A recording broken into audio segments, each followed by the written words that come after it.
ပြောစရာရဲမားတွေကိုတွေ့ပြီးအင်တာဗျူးချင်တယ် အင်တာဗျူးကြည့်လို့ဆိုလာလေရှင်းလို့လိုက်ရအောင် ဒီနေ့ဖို့တော့ဘယ်လောက်နဲ့ဖြစ်နေလိုက်လဲ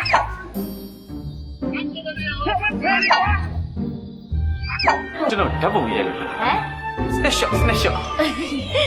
ဘာလဲမသိဘူး မဟာပြောစရာ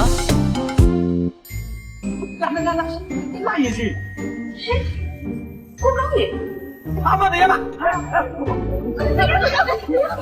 သူစီးရဲ့ဖဏနံပါတ်မသိဘူး ဂျာနေဖတ်မလားလို့ ရှိအောင်မရဲ့ မရှိစရာကြောင့်ဘာမှမရှိဘူးဒီခန်းထဲကိုဖဏချိမဲ့တော်ပါလေ မဟာနဲ့တူပျော်ရွှင်မှုပရိသတ်များအနေနဲ့အပန်းလည်းဖြေစိတ်ရွှင်လန်းစေဖို့ဟာတာစကားများနဲ့အတူမဟာပြောစရာအစီအစဉ်ကိုကြည့်ရှုလိုက်ပါ